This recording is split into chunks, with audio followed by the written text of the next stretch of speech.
Bien-aimés, fidèles auditeurs de Radio Bonne Nouvelle, une fois de plus, nous vous saluons dans le nom précieux de Jésus-Christ. Ici, c'est votre programme favori de tous les dimanches matins de 6h30 à 7h. Il s'agit donc de l'étude biblique qui nous donne la possibilité d'avoir une lumière sur notre conduite au quotidien, d'être éclairé selon Dieu et selon la parole de Dieu. Le Seigneur lui-même dit dans la Bible au livre de Psaume chapitre 119, le verset 105, nous lisons ceci. Voici ce qui est écrit. Ta parole est une lampe à mes pieds, une lumière sur mon sentier. Voici pourquoi nous tenons à dire que l'étude de la parole de Dieu nous éclaire. Oui, parce que la parole de Dieu est la lumière sur notre sentier. Mes frères et sœurs, c'est le cadre de l'étude biblique proposée par nos bien-aimés New Beginning Ministry du côté des États-Unis et présenté sur les ondes de Radio Bonne Nouvelle par votre serviteur Jean Koa. À la partie technique, pour nous permettre d'être à l'écoute de cette étude biblique, c'est notre bien-aimé Elvis Obase qui est aux commandes techniques. Alors, nous continuons aujourd'hui par une analyse sur une déclaration de la parole de Dieu. Nous ne voulons pas créer une polémique, mais en fait, nous voulons nous pencher sur une déclaration biblique pour voir si oui ou non la pensée de Dieu est bonne ou mauvaise. En effet, ce que nous vivons, ce que nous touchons, vont parler par eux-mêmes. Nous allons retenir pour thème de notre discussion d'aujourd'hui l'héritage du mensonge. Voilà le thème du jour. L'héritage du mensonge. En effet, lorsque nous parlons ainsi, c'est par rapport aux valeurs que nous ont léguées ceux qui étaient avant nous. Depuis des temps anciens et depuis les peuples lointains, nous voulons faire allusion au peuple d'Israël, au milieu duquel s'était implémentée cette parole de Dieu depuis le commencement par les prophètes et aussi par l'avènement de ceux qui ont écrit la loi. L'Éternel Dieu, le Créateur du ciel et de la terre, qui s'est révélé d'abord comme le Dieu d'Israël, a dit des choses qui plus tard ont rattrapé tous les peuples. Et aujourd'hui, nous sommes nous-mêmes pris dans le lot. C'est pourquoi, en levant le regard pour considérer certaines valeurs autour de nous, nous nous rendons compte que la parole du Dieu d'Israël est une vérité universelle. Puisque de toutes les nations, de tous les peuples et de toutes les tribus, nous nous rendons compte que ce que Dieu a dit dans sa parole reste encore vrai et vérifiable. Bien-aimés, les hommes se sont battus tant bien que mal pour trouver une voie par laquelle ils peuvent se réconcilier avec Dieu. C'est pour cette raison qu'il y a eu beaucoup d'idoles, beaucoup de croyances, beaucoup de formules de religion dans le monde. Mais en effet, pourquoi toutes ces choses? Nous venons ici comprendre que ce n'est pas seulement notre affaire. Nous ici, les Bamileke, ça a été aussi l'affaire de plusieurs peuples, parmi lesquels nous allons prendre un exemple. Lisons dans le livre de Actes des Apôtres, le chapitre 17. Ici, Paul est à Athènes. Nous allons lire Actes des Apôtres, chapitre 17, à partir du verset 26 à 27. Voilà ce que Paul révèle au peuple. Il a fait que tous les hommes sortis d'un seul sang habitassent sur toute la surface de la terre, ayant déterminé la durée des temps et les bornes de leur demeure. Il a voulu qu'ils cherchassent le Seigneur et qu'ils s'efforcent à le trouver en tâtonnant, bien qu'il ne soit pas loin de chacun de nous. Cette déclaration est très significative parce que lorsque l'apôtre Paul est arrivé à Athènes, il a vu qu'il y avait tellement les dieux que même un autre autel divin était dédié à un Dieu inconnu. C'est fort de ce constat que notre bien-aimé a fait une telle déclaration dans Actes 17, versets 26 à 27. Parce que le peuple était attaché à plusieurs divinités, chacun s'efforçant de sa manière à pouvoir connaître Dieu. Et alors, l'apôtre Paul a décrit ces voies comme la recherche à tâtons de Dieu. Les hommes ont cherché Dieu en tâtonnant. Et il précise bien que ce Dieu n'est pourtant pas loin d'eux. Et c'est ce Dieu donc que l'Évangile vient pour nous le révéler.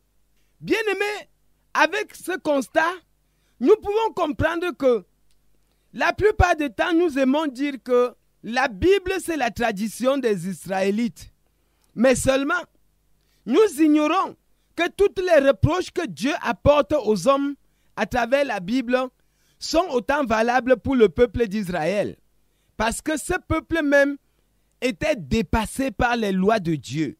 Ce peuple même ne pouvait pas et n'a pas pu observer les lois du Dieu qui se réclamait le Dieu d'Israël. Rendons-nous compte. Ici, le verset nous dit bien que Dieu a placé les hommes sur toute la surface de la terre et leur a donné la possibilité de le chercher. Et chaque peuple l'a cherché en tâtonnant. Pourtant, il n'était pas loin. C'est autant convenable qu'il a choisi de s'approcher des hommes au travers de l'Évangile dans la personne de Jésus-Christ. Le temps des prophètes et des lois est passé. L'Évangile est venu en tant que la lumière qui éclaire le monde. La véritable. Maintenant, nous allons dans la Bible et nous allons trouver quelque chose qui est important. Dans le livre de Jérémie, le chapitre 16, le verset 19, là, il est écrit: Éternel, ma force et mon appui, mon refuge au jour de la détresse. Les nations viendront à toi des extrémités de la terre, et elles diront: nos pères n'ont hérité que le mensonge, des vaines idoles qui ne servent à rien. Cette déclaration est une vision prophétique de ce qui devait arriver et ce qui est en train d'arriver. Si nous sommes vrais et sincères avec nous-mêmes, nous allons nous rendre compte que le monde tout entier aujourd'hui, chaque peuple pour sa part est confus devant ses idoles. Les situations qui sont en train d'arriver aujourd'hui sont telles que ni les dieux de nos pères, ni les dieux empruntés aux nations étrangères ne peuvent plus nous apporter une solution ni un soutien.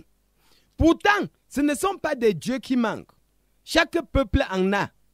Mais quel Dieu apporte la solution aux problèmes que nous faisons face aujourd'hui? Des hommes ont travaillé pour servir des idoles. Et enfin, tous se rendent compte que ces idoles ne sont que du mensonge. Ces idoles ne servent à rien. Si nous nous en tenons à ce verset, et que si chacun de nous est vrai avec lui-même, il se rendra compte qu'il a servi des idoles qui ne lui ont servi en rien. Nous allons prendre quelques éléments du mensonge dans notre tradition, dans nos coutumes, pour réaliser que, en vérité, la parole de Dieu, la Bible rapproche la vérité universelle qui ne peut être que la pensée du Dieu créateur et le code de vie prescrit aux hommes. Prenons premièrement un élément du mensonge que nous vivons ici. Dans nos traditions, les idoles veulent que le lieu de culte soit fixe.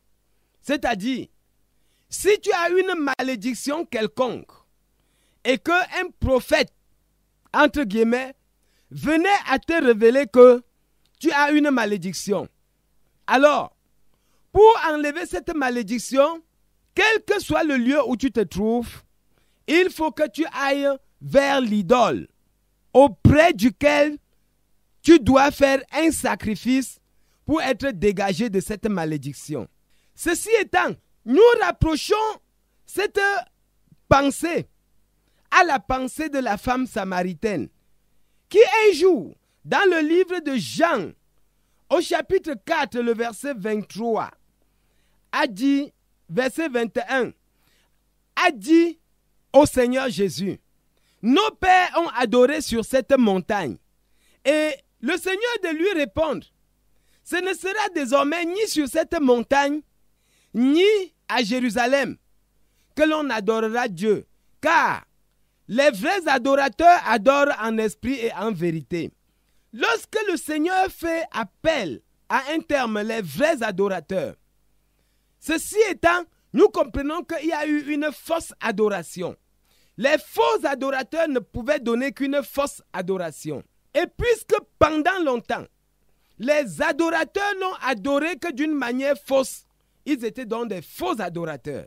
Ceux qui adorent en esprit et en vérité devaient être capables de comprendre qu'on n'a pas besoin de se déplacer pour aller rendre un culte à Dieu quelque part.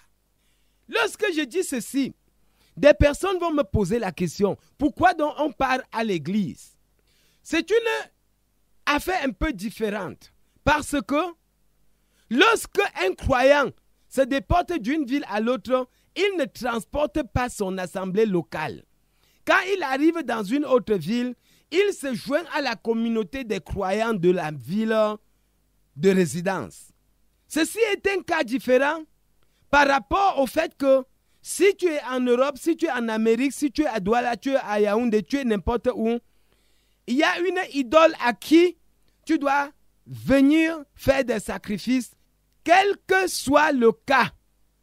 Et alors nous comprenons que, en rapprochant ces deux idéologies, nous comprenons que pendant longtemps, nos pères ont travaillé dur pour des choses qui ne les aidaient pas. Pourquoi se déplacer pour venir à un endroit précis pour faire le sacrifice? Pourquoi voyager? L'évangile étant la lumière, vient ainsi nous décharger des obligations du voyage.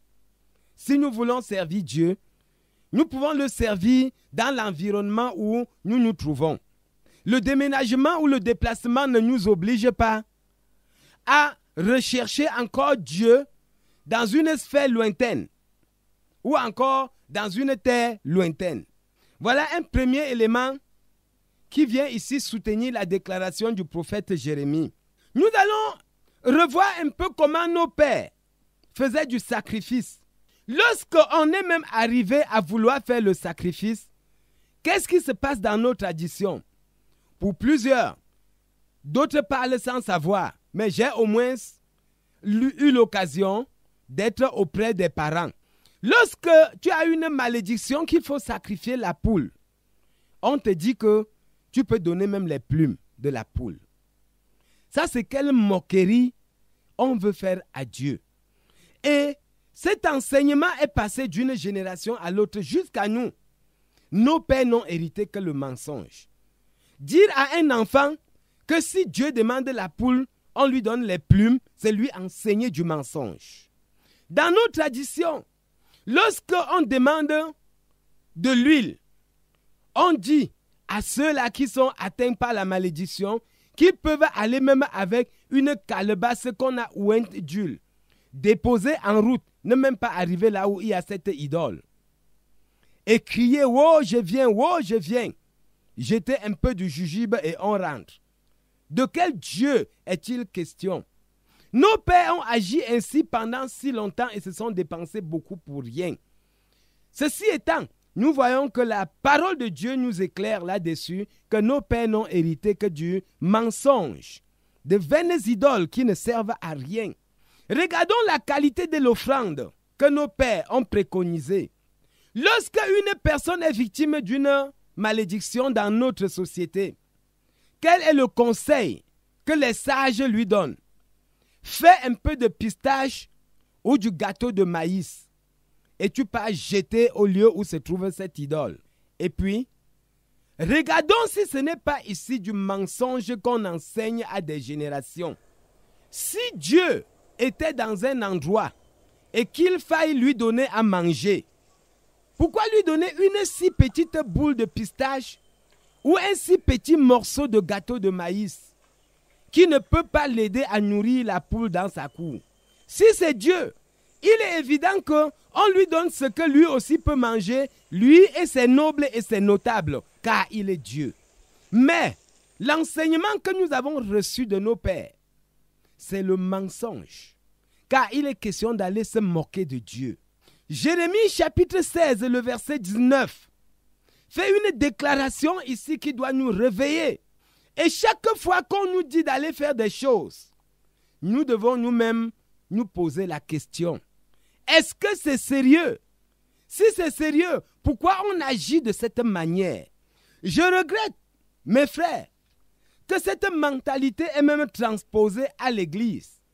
Parce qu'il y en a qui, à l'église, ont apporté cette mentalité antique à l'église. De telle manière que, quand on dit qu'offrande, il va soulever tous les billets qui sont dans sa poche jusqu'à trouver la pièce jaune. Voilà la mentalité que nous avons héritée de nos pères. Et très rapidement, nous pouvons donner une offrande d'insulte à Dieu. Nos pères n'ont hérité que le mensonge. Écoutons ce que Dieu dit par rapport à la qualité de l'offrande. Ici, c'était le temps de la loi, le moment où les ordonnances exigeaient le sacrifice des animaux. Je veux, avant de lire, signifier que depuis la mort de Christ à la croix, le sang de Jésus-Christ était le sacrifice ultime, expiatoire pour tout péché de celui qui croit. Alors, lisons ce verset qui concernait l'offrande dans le temps de la loi. Lévitique chapitre 22, le verset 22, là il est écrit: « Vous n'en offrirez point qui soit aveugle, extropié ou mutilé, qui ait des ulcères, la gale ou une dartre. Vous n'en ferez point sur l'autel un sacrifice consumé par le feu devant l'Éternel. » Regardons bien, même au moment où Dieu demandait le sacrifice des animaux, la qualité de l'offrande, ça comptait. Et nous comprenons que lorsque un animal a malédiction quelconque et qu'un prophète, entre guillemets, venait à te révéler que tu as une malédiction, alors, pour enlever cette malédiction, quel que soit le lieu où tu te trouves, il faut que tu ailles vers l'idole, auprès duquel tu dois faire un sacrifice pour être dégagé de cette malédiction. Ceci étant, nous rapprochons cette pensée à la pensée de la femme samaritaine, qui un jour, dans le livre de Jean, au chapitre 4, le verset 23, a dit, verset 21, a dit au Seigneur Jésus: nos pères ont adoré sur cette montagne. Et le Seigneur de lui répondre: ce ne sera désormais ni sur cette montagne, ni à Jérusalem que l'on adorera Dieu, car les vrais adorateurs adorent en esprit et en vérité. Lorsque le Seigneur fait appel à un terme, les vrais adorateurs, ceci étant, nous comprenons qu'il y a eu une fausse adoration. Les faux adorateurs ne pouvaient donner qu'une fausse adoration. Et puisque pendant longtemps, les adorateurs n'ont adoré que d'une manière fausse, ils étaient donc des faux adorateurs. Ceux qui adorent en esprit et en vérité devaient être capables de comprendre qu'on n'a pas besoin de se déplacer pour aller rendre un culte à Dieu quelque part. Lorsque je dis ceci, des personnes vont me poser la question: pourquoi donc on part à l'église? C'est une affaire un peu différente, parce que lorsque un croyant se déporte d'une ville à l'autre, il ne transporte pas son assemblée locale. Quand il arrive dans une autre ville, il se joint à la communauté des croyants de la ville de résidence. Ceci est un cas différent par rapport au fait que si tu es en Europe, si tu es en Amérique, si tu es à Douala, tu es à Yaoundé, tu es n'importe où, il y a une idole à qui tu dois venir faire des sacrifices, quel que soit le cas. Et alors nous comprenons que, en rapprochant ces deux idéologies, nous comprenons que pendant longtemps, nos pères ont travaillé dur pour des choses qui ne les aidaient pas. Pourquoi se déplacer pour venir à un endroit précis pour faire le sacrifice? Pourquoi voyager? L'évangile étant la lumière, vient ainsi nous décharger des obligations du voyage. Si nous voulons servir Dieu, nous pouvons le servir dans l'environnement où nous nous trouvons. Le déménagement ou le déplacement ne nous oblige pas à rechercher encore Dieu dans une sphère lointaine ou encore dans une terre lointaine. Voilà un premier élément qui vient ici soutenir la déclaration du prophète Jérémie. Nous allons revoir un peu comment nos pères faisaient du sacrifice. Lorsqu'on est même arrivé à vouloir faire le sacrifice, qu'est-ce qui se passe dans nos traditions? Pour plusieurs, d'autres parlent sans savoir, mais j'ai au moins eu l'occasion d'être auprès des parents. Lorsque tu as une malédiction qu'il faut sacrifier la poule, on te dit que tu peux donner même les plumes de la poule. Ça, c'est quelle moquerie on veut faire à Dieu. Et cet enseignement est passé d'une génération à l'autre jusqu'à nous. Nos pères n'ont hérité que le mensonge. Dire à un enfant que si Dieu demande la poule, on lui donne les plumes, c'est lui enseigner du mensonge.